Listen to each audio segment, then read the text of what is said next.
On the one hand, you have one of the best that Android has to offer, and on the other, one of the best that Windows Phone has to offer. Hey, it's Josh Vergara from Android Authority. What's going on, everybody? And this is the Samsung Galaxy S4 versus the Nokia Lumia 928. Obviously, this is mostly a battle of Android versus Windows Phone, but until we get to the software, this battle is basically Samsung and Nokia. The Samsung Galaxy S4 sports the same tried-and-true design as many of their previous offerings, most notably the Galaxy S3. Despite being covered in the plastic that many are growing tired of, the form factor of the S4 undoubtedly makes it the best-handling 5-inch screen device today. Its button layout is standard, with the tactile home button and the usual Samsung power and volume layout. The back is removable, giving access to the removable battery and SD card slot. In the hand, its balanced lightness makes it as nimble as a device of its kind can get. Over to the Nokia Lumia 928. Rather than take on the pretty typical rounded look, the 928 brings it back to the more rectangular look we don't see enough of. Rigid corners and flat sides make it easy to grip. With a 4.5-inch screen, the entire body benefits and is thus easy to handle with one hand. Capacitive keys line the bottom of the front, and all the tactile buttons are on the right side. Volume, power, and 2-stage camera button. Around the back, this white addition is accented by the camera optics atop a black line down the middle. It is a phone that is as easy in the hands as it is on the eyes. The Lumia is definitely a looker. It is simplistic in its black and white profile, but its rectangular form makes those colors pop. But don't forget about that great 5-inch screen on the S4. It is still the best handling one out there. Speaking of the Galaxy S4 screen, the 5-inch display is this year's forte, though we might find that the ones found on these two devices have more in common than you may think. The S4 display is capable of 1080p resolution at 441 ppi. Being a Super AMOLED screen, it brings very saturated colors that are thankfully customizable for those who want to tone it down. Sharpness is great, and it handles all media beautifully. Enter the Nokia Lumia 928, whose display is a 4.5-inch 1280 by 768 display. It also sports lowered pixel density at 332 ppi. These lowered specs are somewhat expected due to the smaller screen, but pretty much everyone will find the experience still very enjoyable. Text might not be as sharp as found on the S4, but the general user's eye will likely not notice the difference. This display is also a Super AMOLED unit, bringing it the same color saturation that this time greatly complements the motif of Windows Phone 8. Viewing angles do suffer a bit in the 928 though, as angles bring a bluish hue throughout the screen. Nonetheless, it is a good display that brings a color experience similar to the S4. So it comes down to how hungry you are for the specs. If you need a larger screen with a higher resolution and pixel density, the S4 fulfills it all. But if you aren't quite as picky, the Lumia should still please. The performance aspect might seem pretty skewed. Samsung outfitted the Western Galaxy S4 with a processor package that powers the best out there. The Snapdragon 600 clocked in at 1.9 GHz and backed by the Adreno 320 and 2 GB of RAM. There's no denying how fast this phone is and how much multitasking you can easily get done. Even if a number of users report very sporadic lag, it doesn't hinder an otherwise good experience. Nonetheless, you may want to be on the fastest of the cutting edge, and thus the S4 is the one for you. On the other end, the Nokia Lumia 928 sports the Snapdragon S4 Plus, a dual-core variant of the same quad-core processor that powered some of the best last year had to offer. It comes in at 1.5 GHz and is backed by the also lower Adreno 225 and just 1 GB of RAM. Now in the Android space, all of this would be considered mid-range, but what the 928 reminds us is not all user experiences are created equal. That's not to say Windows Phone 8 is any better or worse in use than Android, it just demands less.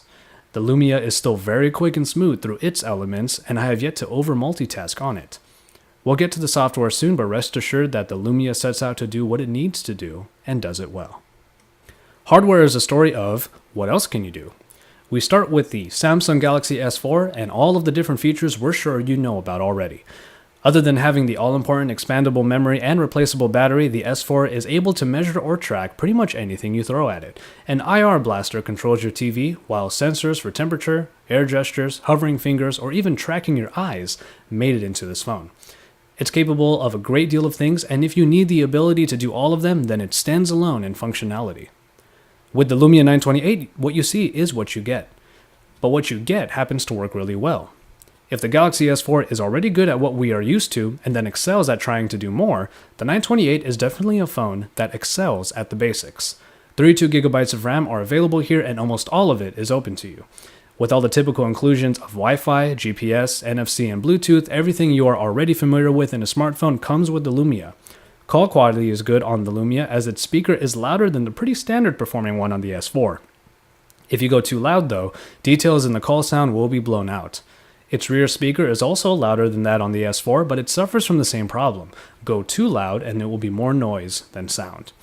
The S4 is a functionality beast, but if you want to just get back to basics, the Lumia is a fine choice. The batteries on both devices do their jobs quite well. The 2600 mAh unit in the Galaxy S4 goes up against the 2000 mAh unremovable unit in the Lumia 928. The capacity of the S4 battery is not only more than that of the Lumia, it can also take advantage of spares. In sheer usage, however, I found that both batteries managed to get through just about the same full day of work. Power users may wish to take advantage of spare units with the S4, but either one will perfectly suit the general user. Now we get to the cameras, both of which sit atop the game in quality. The 13 megapixel optics of the Samsung Galaxy S4 are backed by an app that holds a lot of functionality underneath the usual point and shoot. You get a ton of modes to make your smartphone photography even more versatile, like best modes, drama, and eraser modes. It's packed with quite a lot. Pictures are generally very good with nice detail and vibrancy despite sometimes scenes with too much color looking a little bit washed out. The Lumia 928 on the other hand sports an 8.7 megapixel shooter but is backed by a slew of enhancements, Carl Zeiss optics, pure view stabilization, and a xenon flash. Nokia looked to make its camera rival the best out there and spared no expense in outfitting it with everything it needed.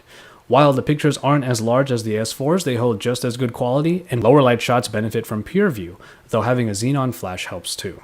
For more fun modes, downloaded add-ons called lenses can help with that. Both cameras manage to pack good quality into highly functional apps. While the S4 has all of its capabilities baked in, the Lumia 928 can be further expanded provided new lenses are consistently created. Either way, both cameras will make capturing the moment pretty fun.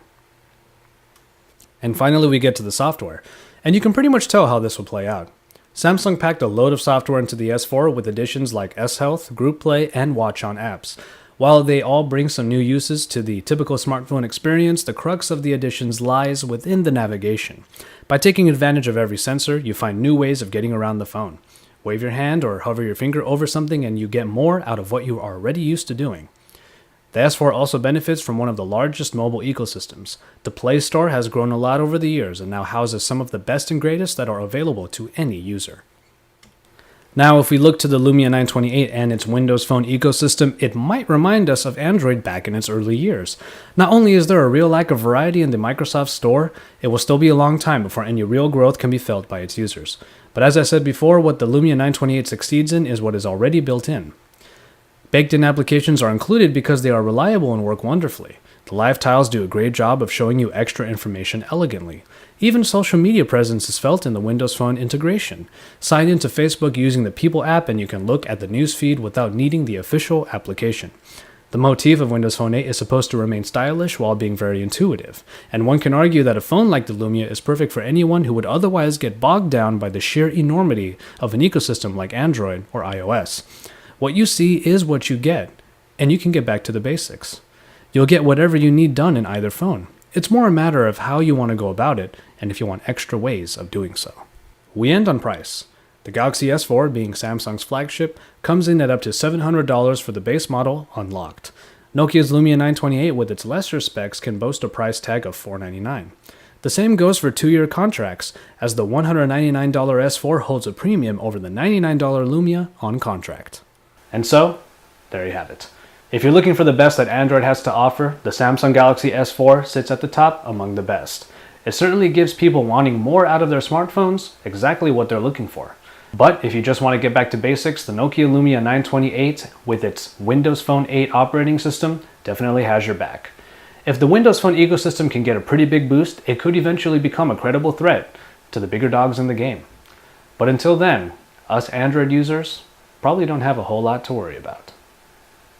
And that'll just about do it for this edition of Versus. If you want to see the full reviews for both of these devices, check out the links over on the side. Don't forget to drop us some likes on our videos. Don't forget to subscribe. And then when you're done with all that, head over to AndroidAuthority.com for all of the best coverage because we're your source for all things Android.